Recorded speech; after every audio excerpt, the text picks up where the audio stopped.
away we go. I want to welcome everyone back to episode number 5. It's time, Zach. We talk about your Buffalo Bills. Robert's Buffalo Bills. So Robert Tobias 50-50. back 50-50. Robert Tobias back for another year at captain. Perennial all-star. Superstar talent. No one questions his talent. Top 3 pick year in, year out. Let's see what he did with this team. So we made the blockbuster trade. His first pick wouldn't have been until 16, which he didn't like. Everyone knew that he wanted to trade all his picks for a quarterback. He didn't have to trade that much. He traded 16 and 17 to acquire the 5th pick. And then he took you at 5. I spoke to him, and this is not a knock on you. I spoke to him, and I have to say this for the people at home. He wanted Elliott at 5. Yeah, he was a little disappointed he didn't get Elliott because of the fact that he plays both ways. I think that's why Elliott went a little earlier. But he has you. Are you excited to play with? I'm sure you're excited to play with Robert. But why don't you tell us a little bit about that? Yeah. So no, I actually played with Robert the first season of DFL. I got hurt that year.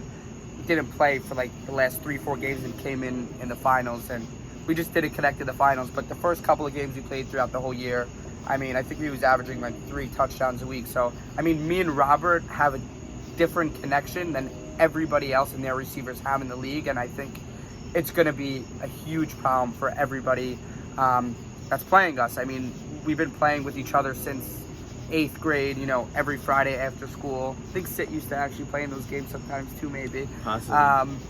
But I don't see anybody able to guard him. Maybe there's a couple of guys that could stay with him, but when I'm throwing him the ball in those perfect places, I don't see anybody able to even stay with him. A warning for Marty and Al and Puka and all those guys out there. Winter is coming. So now, with that trade, Robert didn't have a pick all the way till 31, which we haven't seen before. I think it was 32 because of a trade. It was a little bit different, but he just sat there for hours and hours and hours waiting to see who his number 2 receiver would be. As guys already picked their 3rd and 4th receivers. He had to wait, and I think he got extremely lucky.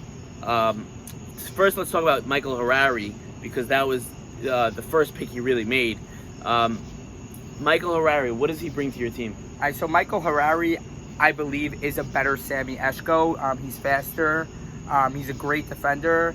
And this was someone at the draft when these guys were picking at 28, 29. We're like, holy shit, like, we don't want to lose Mike Harari. We want Mike Harari. We want Mike Harari.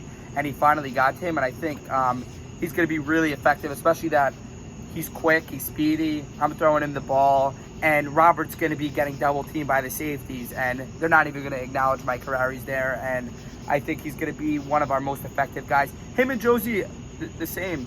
I think they'll both be the same. So Josie was actually picked to the Lions squad. Yeah, we wanted it. And Robert let out some F-bombs when Charles said his name. Robert was able to work out a deal, package for Josie. And I think that I don't want to talk about the Lions too much, but that trade really helped this Bills team. Yeah, that trade was huge for us. I played with Josie last year on the Vikings, and besides the first game, I threw most of the balls to Meyer, but Josie was my guy. He's like reliable, one of those guys you can count on. He doesn't miss balls. He's brick solid, and on those 10-step cuts, 10-step turnarounds. He was a guy that I was throwing to on the daily, and I think we had like 2 touchdowns in like 3 games. I think he's really good, and to be honest with you, with our team, we all like each other, so like we're coming to have a good time. Our chat's booming, so I think just coming on the field, knowing the players around you is going to be a huge thing that other teams don't have that we do have. I definitely agree. The camaraderie in the locker room will help. So next, you didn't really have a pick again because of that trade till 51, the last round. You took Stevie Sacco, who you played with on the Steelers last year. He's one of those guys who makes plays. You know what I mean? Why don't you talk about it a little bit more? I think Stevie's underrated. He played with us with Billy on the line. On the D-line, I think Stevie Sacco was good. He grabs flags. He does what he has to do. He's not scoring 4 touchdowns a game, but he does what he has to do, and he comes to play. Like, a lot of these guys, they don't come to play. Right. They're all happy and jittery, the first game of the season, and then they're not happy with their team. This guy Saka is always the guy that's just happy with his spot. He wants to play. He plays hard, and he's the guy that wants to win. You say that he's happy with his spot. Now, I'm sure you saw that last year on a winning team.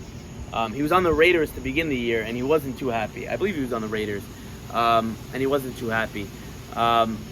He put in his comments that he wants to play quarterback. I've seen him play quarterback in the past. There's obviously no quarterback controversy on this team, but I could see something in the locker room stirring up. He may get a little chippy if he's not thrilled with his playing time. He wants to play tight end. I don't know if he will on this squad. The question mark is who's playing line on this team. Okay, so first of all, you guys could all talk shit about our line.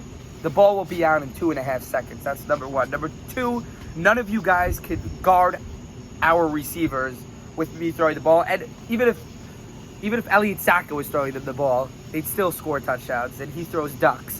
But I think that our line, if Louis Sutton, we're going to put Louis Sutton on the line, and you guys could prepare for that.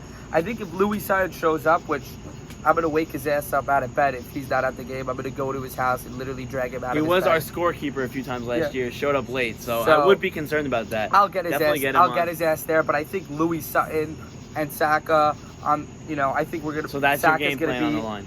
I think we're going to switch over them tight end and O-line. And then I don't want to forget about your last pick that you made. Jackie Eshko obviously traded for Michael Escava. I don't know if you even know Michael Escava or you're just trying to help Jackie Eshko out a little bit. Is he a potential lineman or he's... So, we don't know much about him. I saw a little screenshot of his profile pic on Instagram. He looks like he's buff. So, he could be potential on the line. But me and Robert been talking about this, and we really think Louis Sutton is going to show out this year. I think in the last round, I seen him playing as a kid sports. He's an athletic kid, and maybe not on the O-line will be so effective, but definitely on the D-line. Like I said, I've been saying it before, these 5'10" quick guys are better than these huge guys on the D-line. So I think on the D-line, he will be a solid piece for us, and I think he's going to be one of our guys that's going to be effective for us on that D-line. So I'm not going to let you give a draft grade because obviously I know what you're going to say. I'll give this a B+. I think that the trade in the moment, I was shaking my head at it. But him getting Michael Harari and Josie was so big.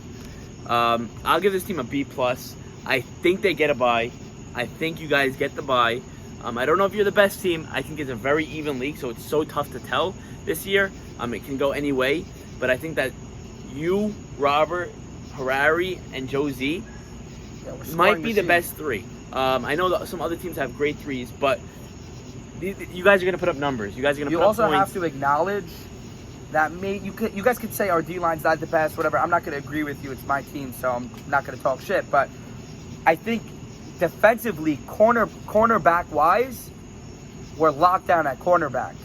And you have your three. You have your Robert, with the quarterbacks your Josie, in the league. and your Harari. Besides Siegel, I don't see, there's talent, there's talented quarterbacks, but besides Siegel, the rest of the guys are not throwing bullets, in 3-4 inch spaces, So I don't see, defensively why we're not probably the best defensively.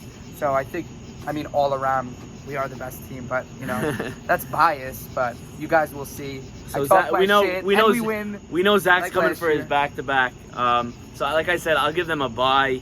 I don't know if they're the best team, but I think that with Zach, Robert, Harari, and Josie, like I said, they'll get through the league and get that bye spot. So thank you, Zach, for giving your honest opinion on your own squad, and we'll be back later with another team.